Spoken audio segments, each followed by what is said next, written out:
Hey, this is Evan Mark Katz. Welcome to the Love You podcast.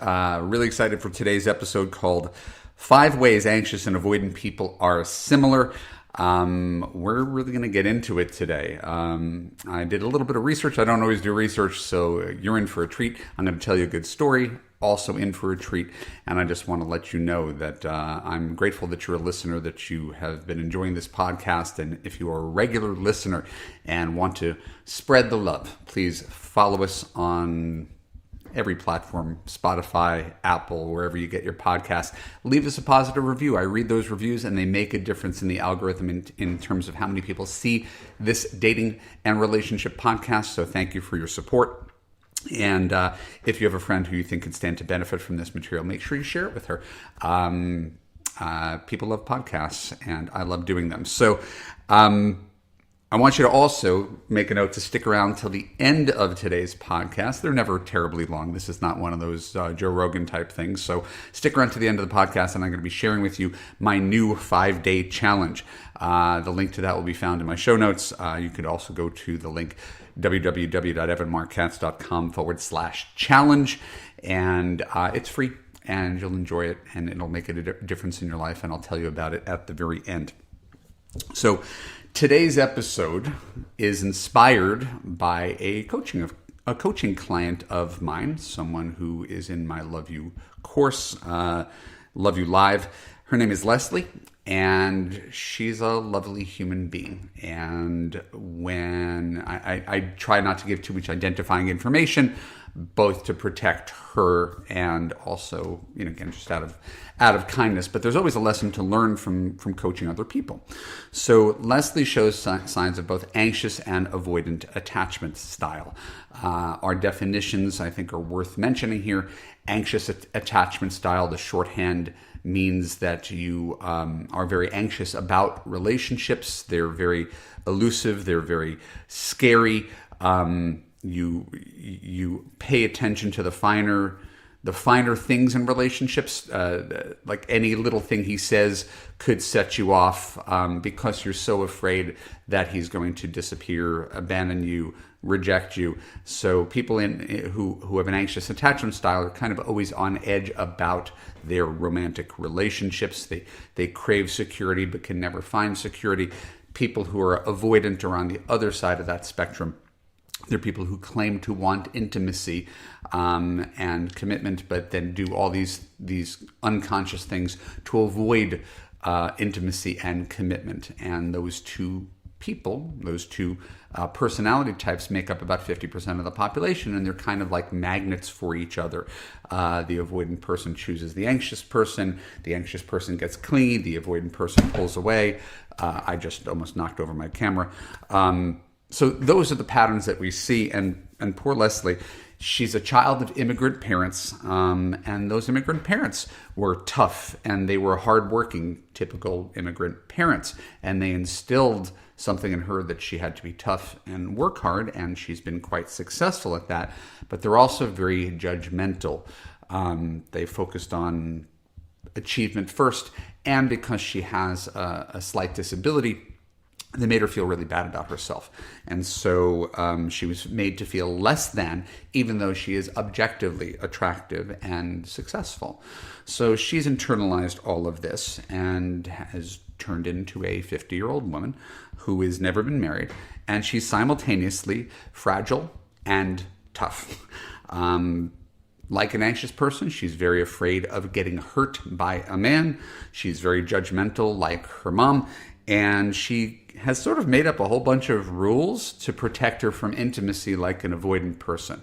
As long as you find plenty of reasons to disqualify men, sure enough, none of them are ever going to hurt you. And so this story of talking with Leslie led me to this question today. What is the overlap between anxious and avoidant attachment style? And the 5 bullets that I'm going to share with you are I think, things that are pretty universal, that it doesn't take a dating coach, much less a psychologist, to see the commonality of how this shows up in people's lives. And you may identify with a couple of these things as well. And I'll circle back to Leslie's story at the end, how it resolved, because it's actually a really good story.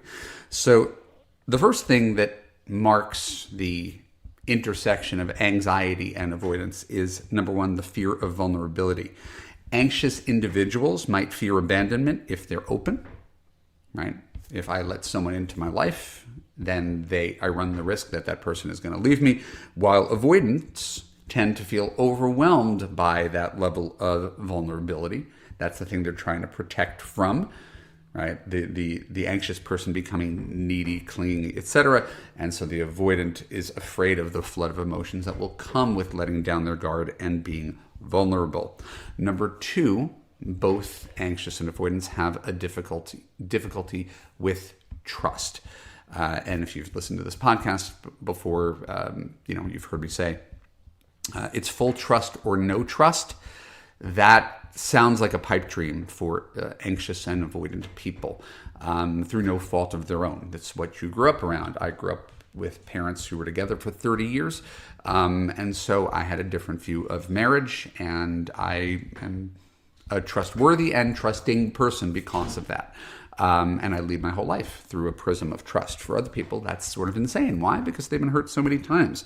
So anxious types often doubt their partner's commitment, which makes sense because they're attracted to avoidant types who always pull away when the going gets tough, find some reason to undermine their commitment and not step up to the plate to make you feel secure. So it's not surprising that anxious types have difficulty with trust, while avoidants might distrust their partner's intentions or ability to respect their boundaries. So the avoidants build a bit of a wall around them. It's hard to feel connected to them. It's hard to feel safe around them. That makes the anxious person feel shut out a little bit, grasping for security, wanting reassurance, and the more they grasp for it, the more it pushes the avoidant person away. And avoidance, again, by choosing anxious people, often find themselves in this spiral that isn't healthy for either of them, which is why the goal is to get everybody to feel more secure instead of being in their attachment style for too long.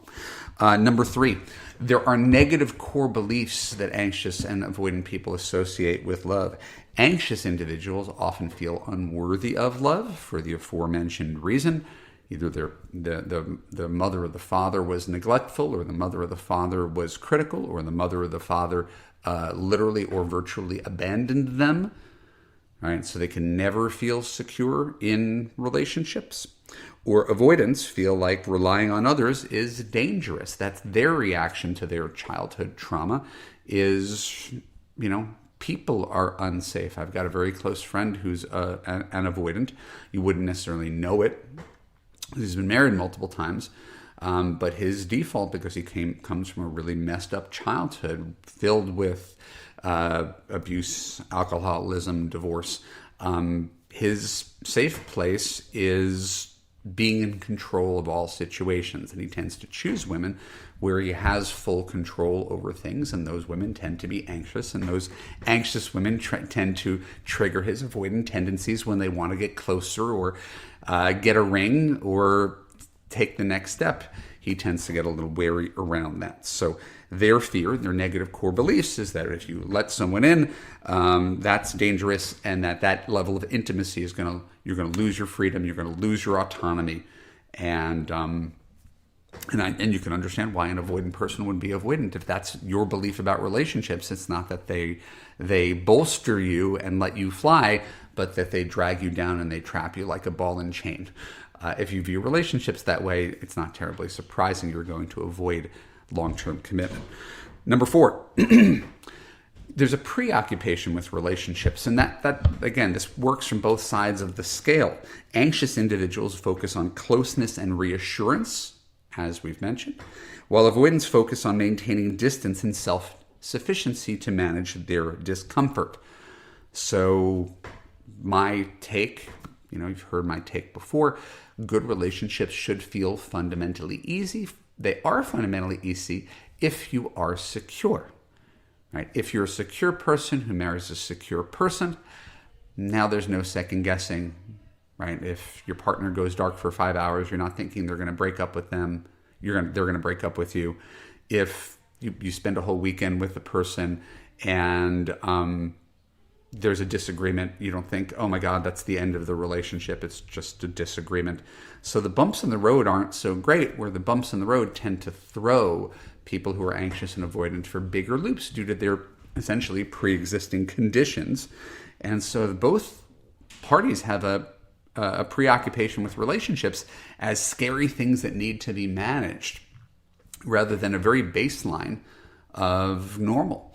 I spend zero time thinking about my relationship with my wife. Zero time is a bit of exaggeration, but it's not something I take for granted. I take it, I treat it almost like my health, my good health. It could be taken away from me, but I don't wake up every morning thinking about whether, I'm dying of cancer. I don't spend much time thinking about managing my relationship with my wife because we're both secure. We've been together for 16, 17 years now.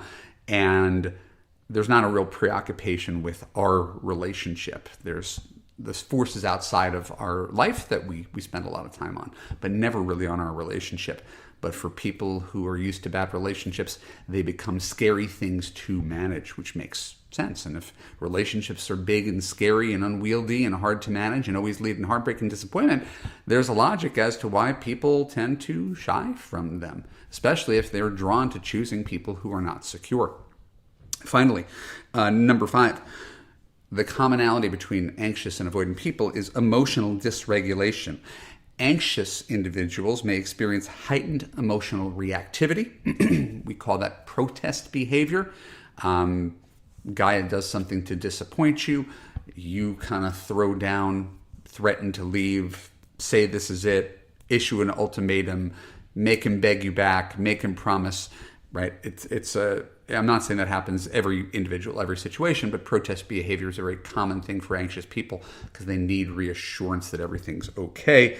It's what they call emotional reactivity, a disproportional response to something that might be a small bump in the road, where avoidance may suppress or numb their emotions, right? Those guys sort of check out, I don't want to talk about it, everything's fine. And when you have a guy who says, I don't want to talk about it, everything's fine, but it doesn't feel fine, that's going to trigger some of that anxiety for the people on the other side of the aisle. And they're both unhealthy ways.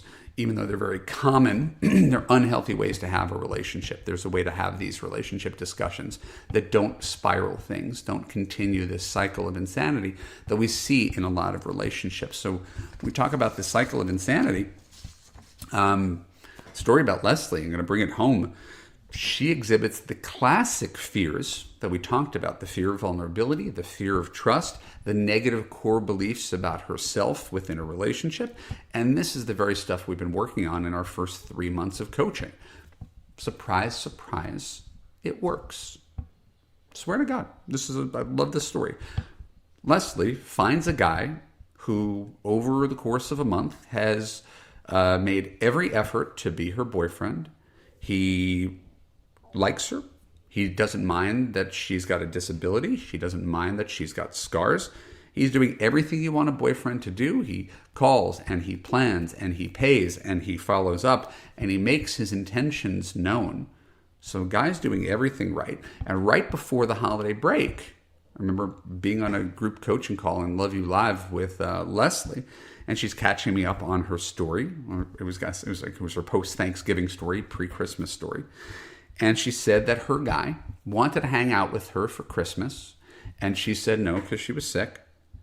And then he asked if he could come over and help take care of her. And she said no because she didn't want to get him sick. And then he asked if she could join him for New Year's Eve so they could spend quality time together over the holidays. And it would be an opportunity for her to meet his sister. And she said no because she felt it was too much too soon. And you might be listening to this and wondering how a woman who likes a man could say no to all of these opportunities to build a relationship and get closer. And the answer, of course, is that it's not her fault. This is the way she's wired, to keep men away so that they can't get close, they can't judge her, they can't hurt her. So if a kind guy is doing everything right, and my client, Leslie, her default is to say no, no, no, no, no. My job as her coach is to get her to yes. And we spent probably 20 minutes on a group coaching call getting her to yes, getting over this fear that has run her entire life and letting her know that this is what healthy dating and relationships feels like. All this behavior that this guy's exhibiting is normal. It's exactly what you want to see in a boyfriend. Say yes to him taking care of you. Say yes to New Year's plans. Say yes to taking down your profile. So she did. And Leslie now has a boyfriend that she wouldn't have had if she didn't sign up for coaching, if she didn't date online, and she didn't turn to our Love You community for support and advice to do essentially the opposite of what comes naturally to her. So I love this story, right? And while I can't promise that Leslie ends up with this guy, to me, and hopefully to her, it was a breakthrough for her to realize that her fears, the very water in which she swims, vacillates between anxious and avoidant, right? And her fears are what's keeping her stuck. Her fears are what are keeping good men away, right? And if I'm the guy who's dating her and she's telling me no to all these offers, eventually I don't come back for more. I find someone who says yes to me, right? She wanted this guy as a boyfriend. This wasn't like, oh, I don't know if I like him. She actually did like him, right? Her fears were running the show. So once we got her past her fears, we allowed her to lead with trust. Now she could actually settle into a healthy relationship. And if any of this resonates with you, if leading with fear sounds a little too familiar to you, I invite you to join me on my 5-day challenge. So you go to evanmarckatz.com/challenge. It's 5 days to rediscover your confidence and take charge of your love life. I will be sharing some of my best tips on confidence, getting you into action this new year, right? And it's free. It's beautiful. It's free. Every day for about 5-6 days, I'm going to send a new video. You're going to comment. You're going to follow through on the challenge. And you're going to see the obstacles. You're going to see the blind spots, the things that are getting in the way of your success. It's a really great opportunity to start the new year in a good, powerful, intentional way so that 2025 could be a different story than the previous years when it comes to love.